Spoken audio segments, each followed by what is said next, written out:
leen sant di leen gërëm si bési tey bi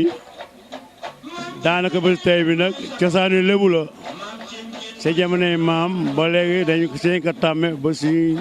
mujjee suñuy baay mujjee suñuy doom kon nag sant yàlla la et bési lokaat bii nag tey ñu ngi siy sant yàlla ñu ngi gërëm Yoff gépp parce que Yoff gépp jàpp nañ si programme bi mbir mi nag Rantugal ku ne xam na ko dafa bëri problème et problème bi nekk nag foog dañuy jéem a naxanteeg nit ñi rek ba yàlla may li ñu bëgg et fii nag mooy teeru saf ñeex suñu maam yi ak suñu baay yi ñoo ko sosoon ñu nekkoon fekk ñoom ba yàlla weddi ñun ñi ñu nekk fi tey ak suñuy rakka ak suñuy doom ñoo yor suñuy gaal yi di dem géej bon ba bésu tey bi nag ñu date ko bi nga dalee dem na 2 mois ñu di si dox di si wax ba yàlla dogal bésu tey ñu ngi sant ñëpp mag ak ndaw xale ak rak waaw ñu ngi leen di gërëm yéen waa télé bi di gërëm nag suñu jigéen ñi jàpp nañ si bu baax ñu ngi ñee ngay seen suñu jabar yi ak suñu jigéen ñi ñu ngi leen di gërëm bu baax jàpp nañ si suñu baay yi jàpp nañ suñu mag itam jàpp nañ si kii ngay gis mu toog nii mooy suma mag béygan jéen béygan jal ñoo bokk benn baay maa ngi moom waaw réew ñu dara lépp lu mu xam mu ngi koy wax si wàllu xale yi si géej gi waaw léegi daal li ma si xam daal moo la ñu ngi leen di dara di ñaanal yàlla na yàlla yokk waaw waaw ah nuyoo mool yëpp maa ngi koy teg si loxo Ibrahima Diène bés bi nag dafa am lu ko waral dañu dem xale yi sax ñee mais dañu kontaan si président dañ koy delloo njukkal delloo njukkal bi mooy président dafa def loo xam ne bii napp gi commencé ba léegi du benn président bu ko fi mas a def président andi na journée de sauvetage yi wàññi ko junni la doon jar bu di ko jaayee 2500 président andi na géolocalisation fi ñu toll nii lancé nañu programme boo xam ne géolocalisation lay dafa nekk appareil yoo xam ne dañ koy def ci gaal yi ba gaal dootul réer souvent ñun Yoff dañu doon am gaal yi sànq ba moo li sax ñeex yi am nañu ci am su programme président joxe na Yoff 206 moteurs 206 millions président defal na Yoff quai de pêche deuxième subvention bi Yoff am na ci 250 moteurs loolu lépp nag bu ko Yoff mënee am dañu am suñu doom suñu maire suñu ministre muy Abdoulaye Diouf Sarr boo xam ne lépp lu muy daf si jiital Yoff ñun bu ñuy dox sax si mbir si wàllu yi ñu ne si pêche bi dañ naan ministre Abdoulaye Diouf Sarr wax nañu ko quota bi ñu am ren ak quota bi ñu am dafa yokku loolu la ministre Abdoulaye Diouf Sarr moo si jàpp ba loolu am wala si quai de pêche bi loolu moo tax ñu ne dañuy njukkal le président Yoff napp gi dafa defoon ba dafa doy waar Yoff ñun au niveau d'état daaw ñoo am dara mais bi Abdoulaye Diouf Sarr ñëwee ak le président de la République Macky Sall Yoff def si bénéficié wu appel rek lay lancé fi ñu toll nii dëkk bi dafa jaxasoo te ñun mool Yoff acteurs de la pêche yëpp ñoo war a mobiliser wu si gannaaw ministre maire Abdoulaye Diouf Sarr pour président dolli jokkal li ñu ko joxoon parce que Yoff rendez-vous yëpp Yoff dafa jël tey rendez-vous bii nag dañ si bëgg a jël tey fekk main en main bàyyi suñuy soxla yëpp yéen waa sax ñeer dañuy politique bi ñun dañuy politique ñun dañu am ministre boo xam ne dañ ko war a mën a jàppale pour Yoff dem kanam parce que moo ñuy jàppale lépp lu ñu leen jox ñoom ñoo ñu ko jox bon bu ñu amee bés booy élection 2019 ñii ñun ñëpp ñooy tëkkundoo jàppale loolu laa amoon te damay wax di nuyu ñëpp di nuyu le premier ñu ngi am mbégte tey di fekkee xew-xew bi muy xew-xewu mbégte alors suñu présence tey ñu ñëw pour teewal Fray Yoff man mi nga xam ne maa fi teewal Mame Ousmane Mbengue le colonel Mame Ousmane Mbengue moom mooy président Fray Yoff bon délégation bi mu envoyé fii man maa ko jiite El Hadji Sana Ndir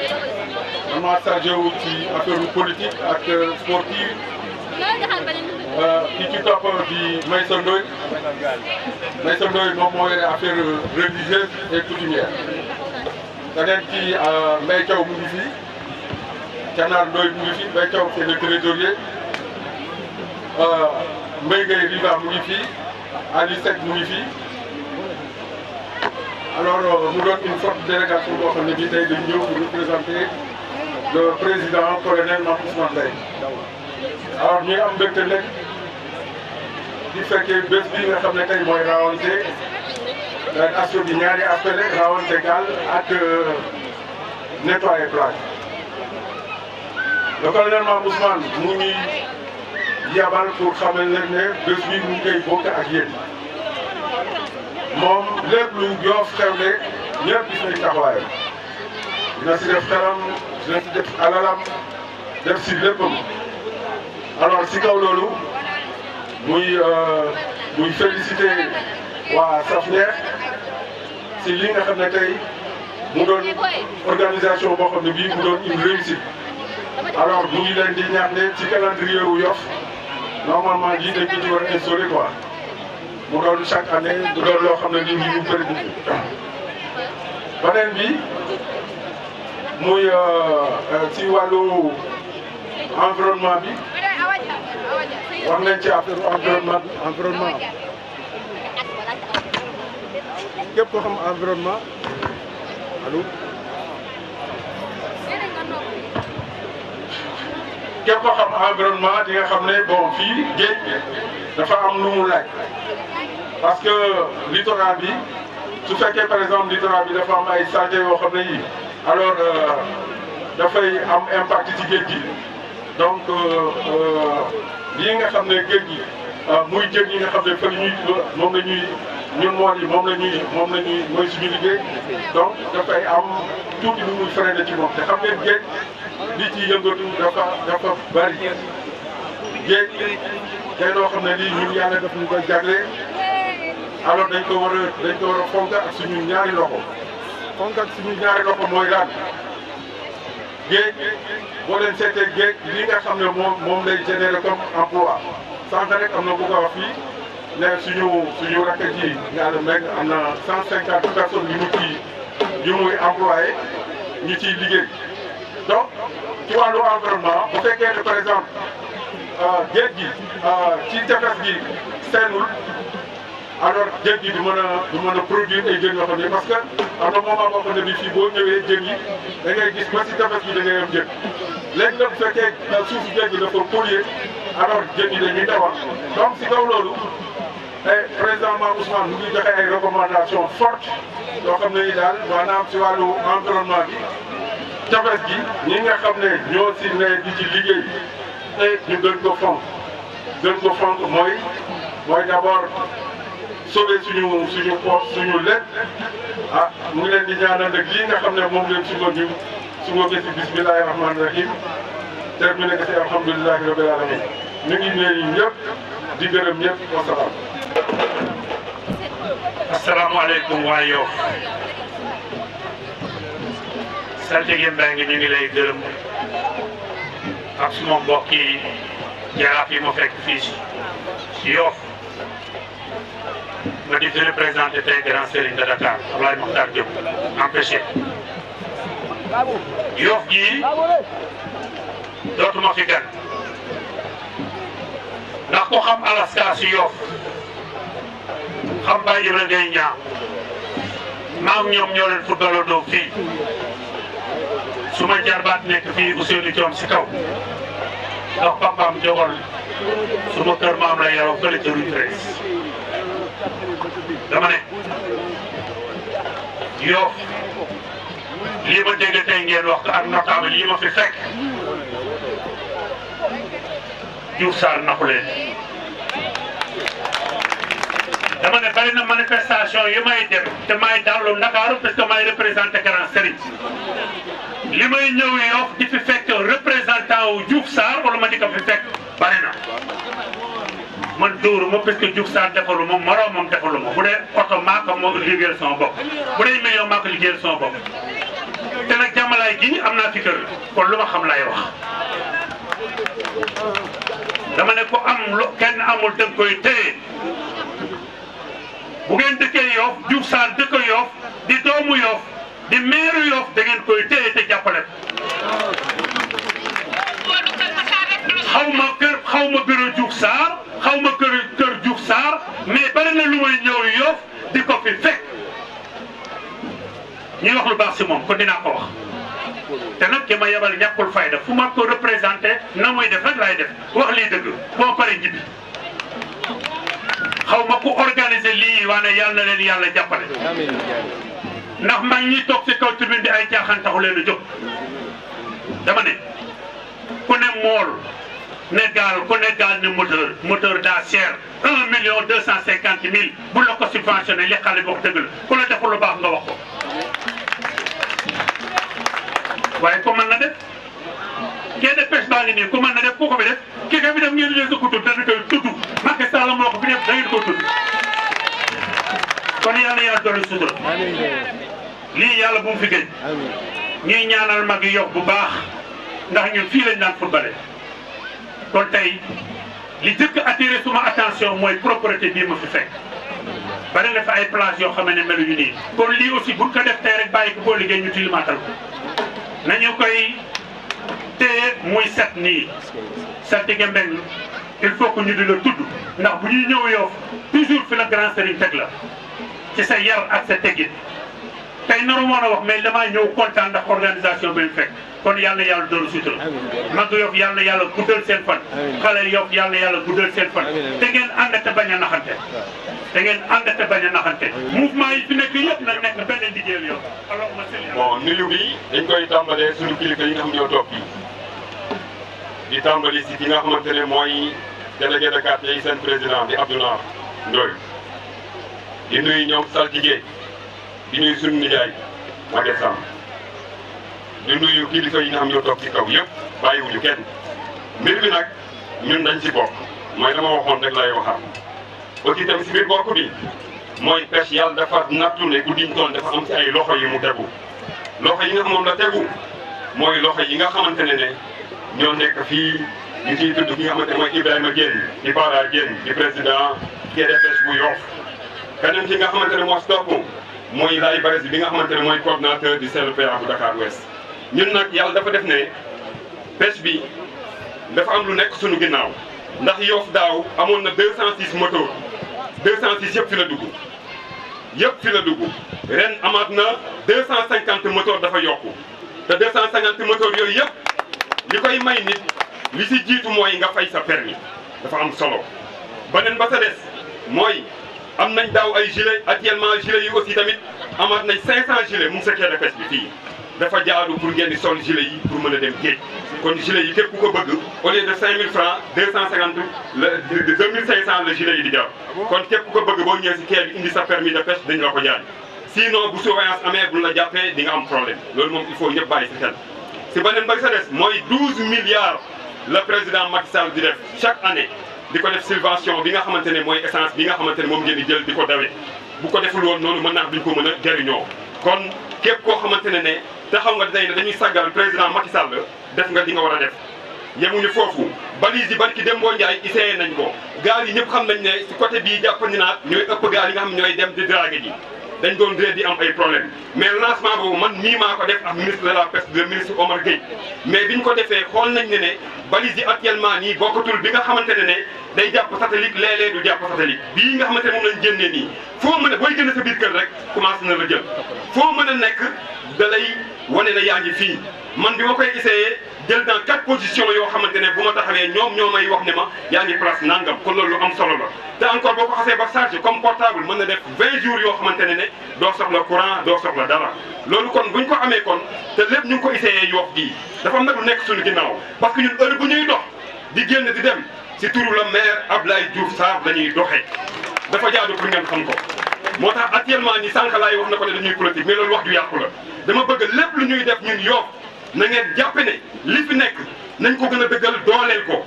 buñ ko doolelee Yoff am doole buñ ko nag ñàkkalee dooleel si Yoff rek lay xëj parce que gis nañ ne actuellement quai de pêche bi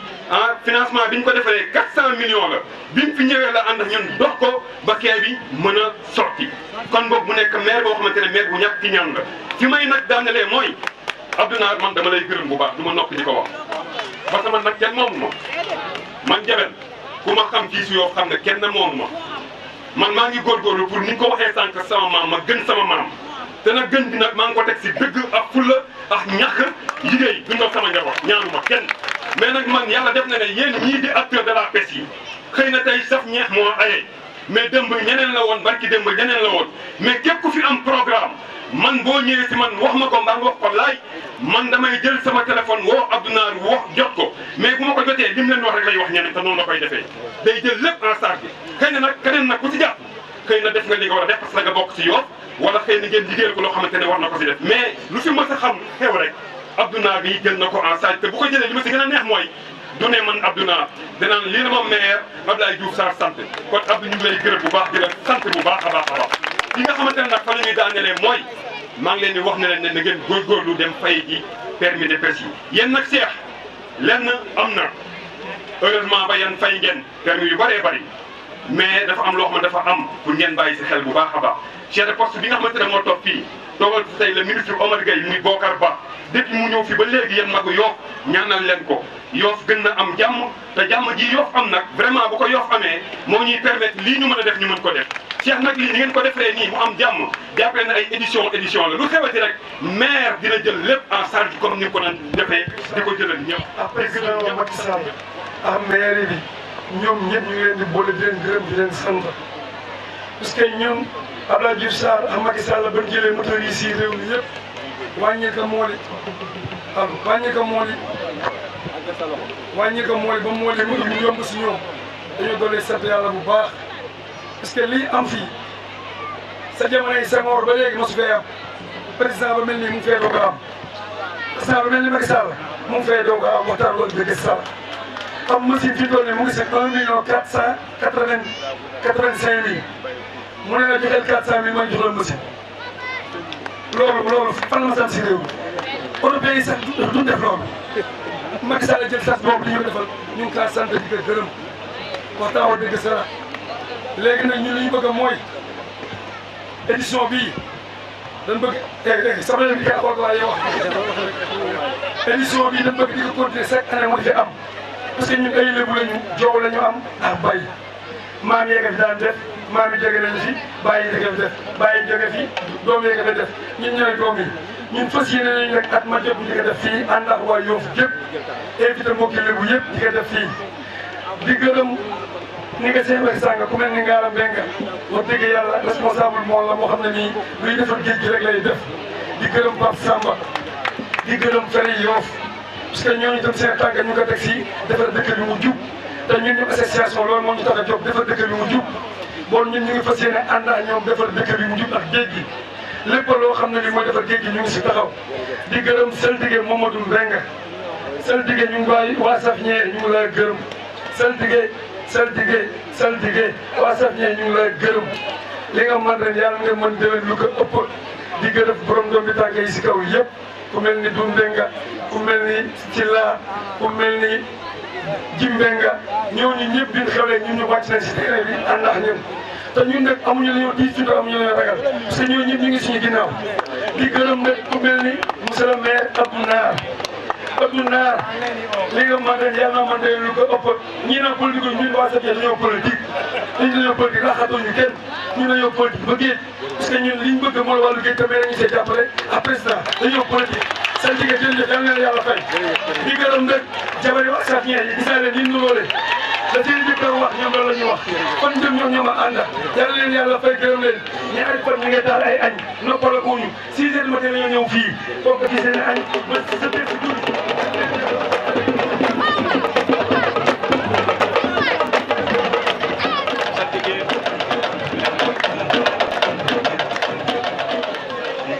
si nuyoo bi kilifa yi si kaw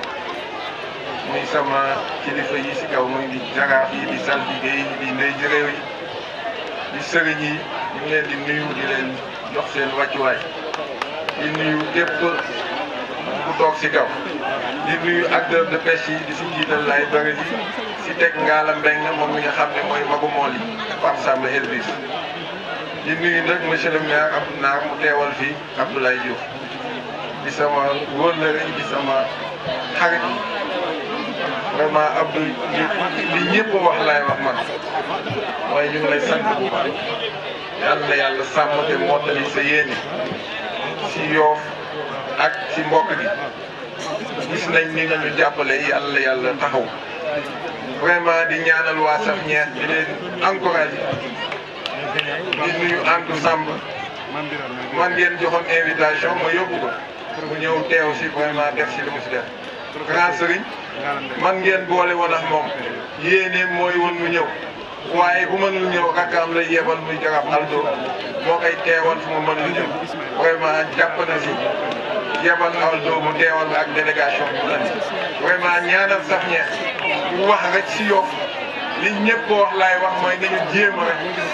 nekk benn te bañ a galgalante yàlla nañu yàlla dimbali si Yoff ak di ñaanal le sous-préfet baax moom xale yi ñoo fa àndoon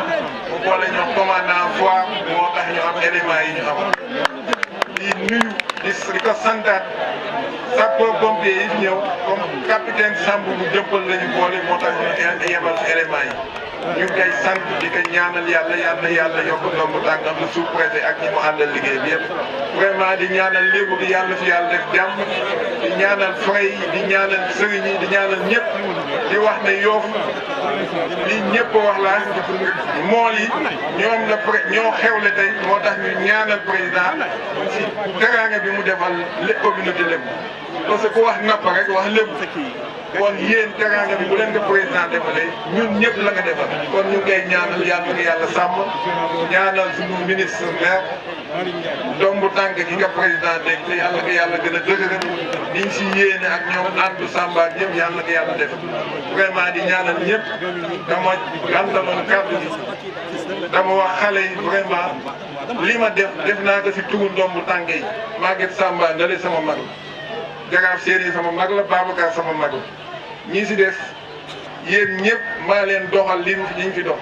lépp def naa ko seen tur kon ñu ngi ñaanal Yoff yàlla fi yàlla def jàmm encouragé Safñeex ñoo ma fekk sama kër ne ma li ngay def dañ si bëgg a ànd ak yow parce que gis nañ ne lu baax li ngay def yow ma nangul leen ko looloo tax ñu taxaw fa jàppal leen vraiment di ñaanal ñi nga xam ne wàllu géej lañ nekk tey xale yi nga xam ne lab nañ ci semaine bi ñu passé yàlla xare leen aljana yàlla yërëm leen di ñaanal ñëpp di baalu ñëpp ak di ñaanal Safñeex yàlla jàppale yéen seen njaboot yëpp di ñaanal Mbayang Seck ak groupe Pambaay yàlla gën a taxaw di wax ne Yoff yàlla fi yàlla def jàmm yàlla fi yàlla def jubóo def ko si Ngor def ko si Wakaam def ko si Dakar di ñaanal Ablaye Matar Grand Serigne yéen ñëpp xam ngeen ne lu bari daf ko jël teg ko si loxo sama loxo bu ko defee rek si tax loxo Yoff la ko teg kon moom it ñu koy ñaanal di ñaanal Jaraaf Aldo yàlla fay leen Abdou encore une fois maa ngi lay ñaanal yàlla fay vraiment yow li may xam nga yàlla taxaw vraiment yàqaloo meer kon bu ma taxawee fii dinaa la ñaanal yàlla sant bu baax si jàppale gi nga jàppale allahumma salli ala sayyidina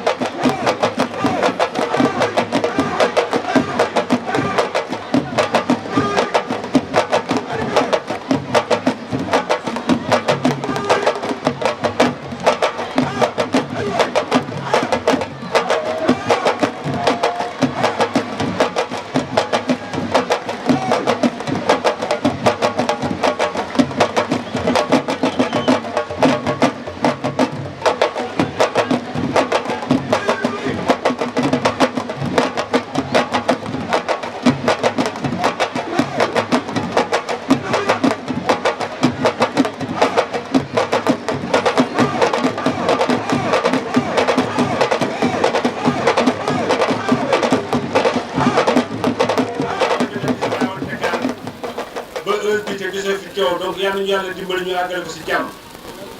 di wax ne rek dañ ñëw représenter le maire le ministre Abdoulaye Diouf Sarr di ngeen xamee ne ñëw ngeen wax ñu toog ak ñun dafa am lu ngeen soxla woon ñu jàppale leen si bés bi biñ ko waxee mu joxe les instructions ne donc nañ ñëw def li si wax lépp donc je pense que à travers le CC Babacar Mbengue mi ko doon coordonné la maire yi def na li moo doon def lépp si bés bi. di leen wax ne rek am na ko wax sànq Jaraaf Aldo wax na ko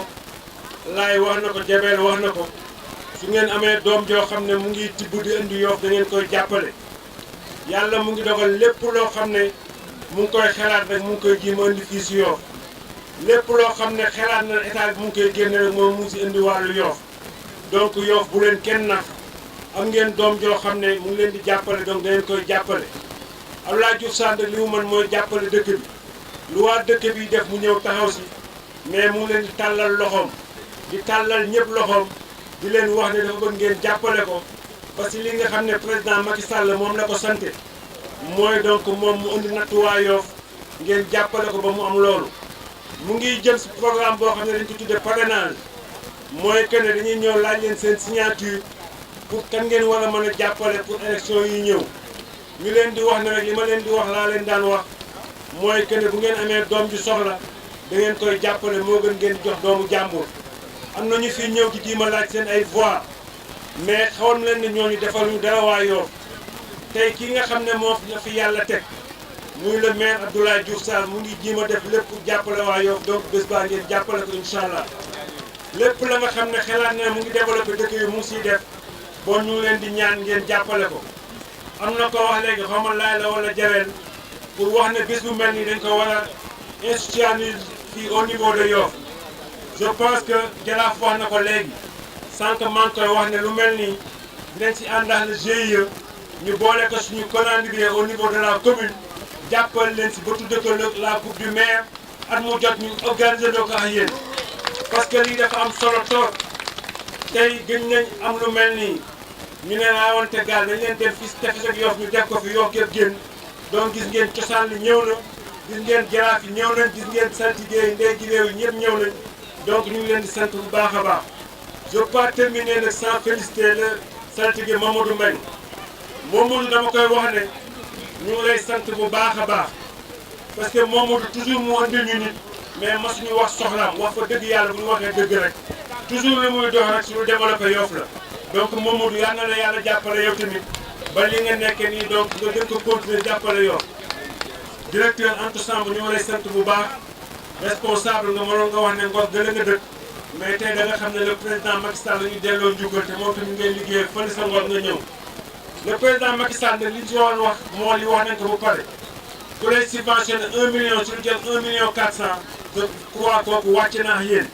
li leen war nag ngeen jàppale ko moom it ba dëgëraale ko ba li mu soxla moom mooy mu gagné au premier tour te donc xam naa ne Yoff na si jàpp bu baax ñëpp baal moo salaam. waaw léegi enveloppe bi moom moo jël paie moom la ñuy décorer noonu ngeen tàcc ko bu baax a baax a baax Jaraaf Djibril Mbengue moo koy jox bonsoir Aliou Cissé jaajëf kontaan nañ ci yow.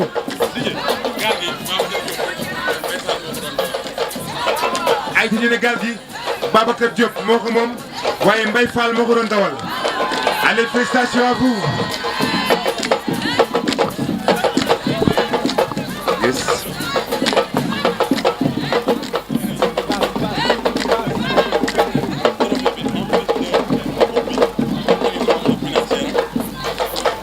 ay ci ñu ne trophée bi en plus de coupe bi am na une enveloppe financière.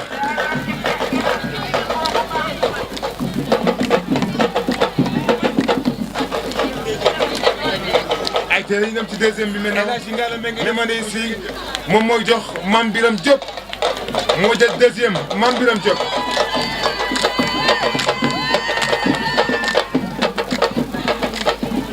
ay ci Mame Biram Diop El Hadji Ngalla Mbengue moo koy jox ndeysaan mu ngi noonu Papa Ngalla kontaan nañ ci yow.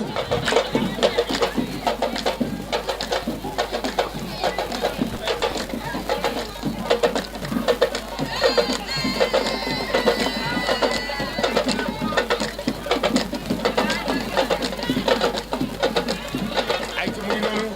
Boubacar El Hadji Sananir moo koy jox ay te deuxième Ismaïla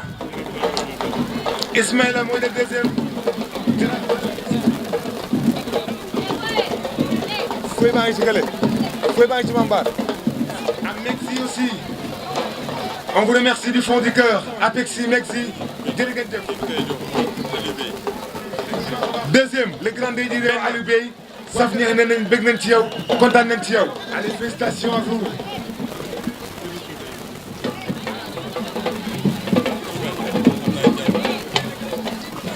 Allez, maintenant, place au Souta. Qui jël paie mooy. Madame Adessi, troisième Souta. Le grand day di réew. Pape Maguette Samb moo koy jox. Ndeysaan grand champion Baboy. Ndax il y avait tout à l'heure monsieur le directeur Antou Samb. Actuellement, il s'appelle Thiat mooy jël deuxième. Baboy moo koy jox troisième 40 Safal. Ali Safal. mu ngi doon taxaw Papa Diel moo koy jox trophée. Allez, félicitations à Safal. Félicitations tout bas. Thiat et Safal. Photo de famille splendide. Aïcha Papa Diel moom moo yor Safal son trophée. Ndeysaan macha Allah li rafet na. La presse ma war ko tenir moo tax ñëw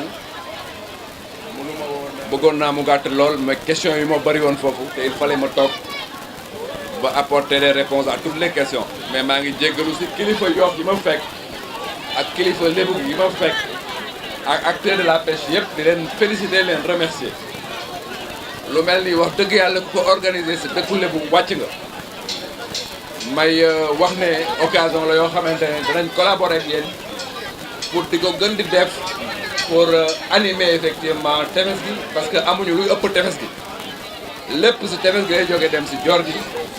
lu nekk si joor gi dem bis tefes gi ngay terminer di leen féliciter kon nag xam ngeen may féliciter aussi ñi participer ñëpp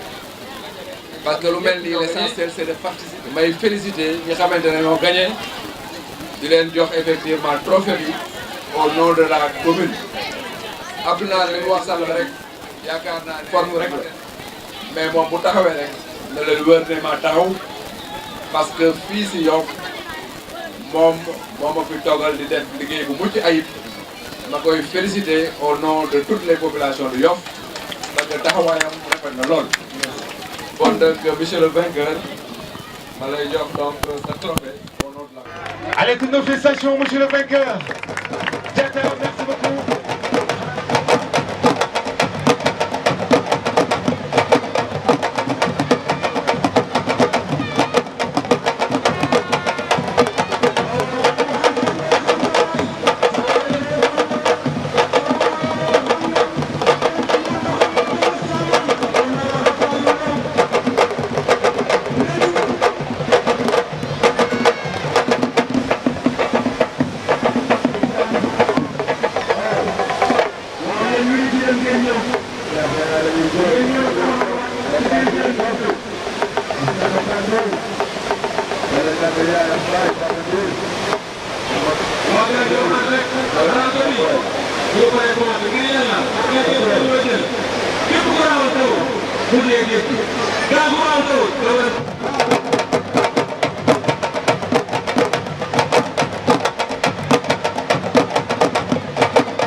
tey ci rawante gaal bi nga xamante ne waa GIE Saf Ñeex ñoo ko organisé tey fii si Yoff. waaw dañ fi ñëw rek représenter le ministre le maire Abdoulaye Diouf Sarr le conseil municipal donc ministre mu ngi ñëw léegi dañ ko fi jiitu rek mais moom bu ñëwee léegi cëf bépp dañ ko koy delloo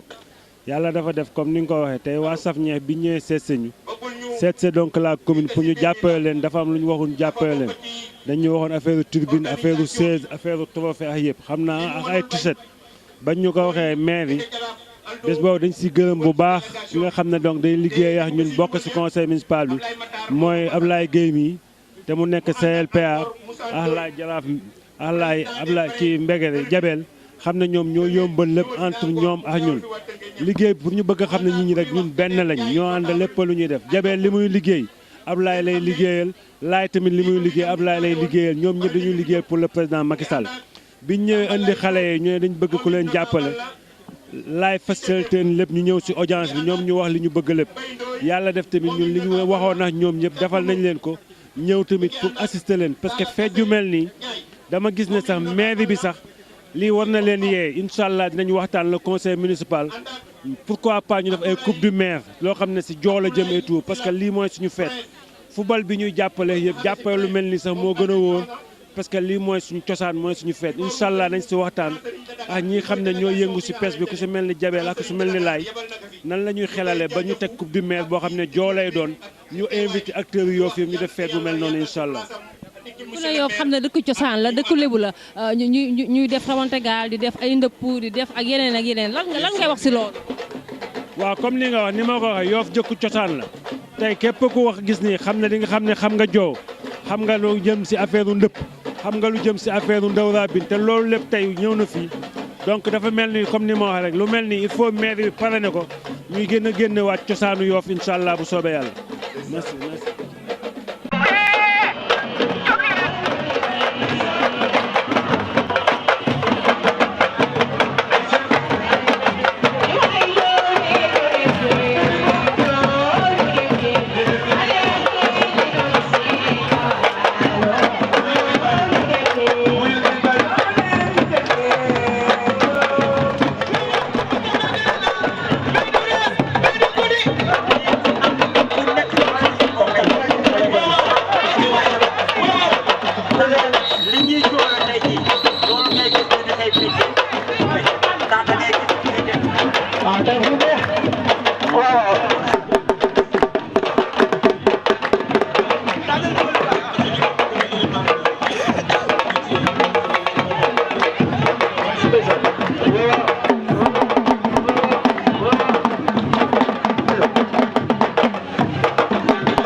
Thank you.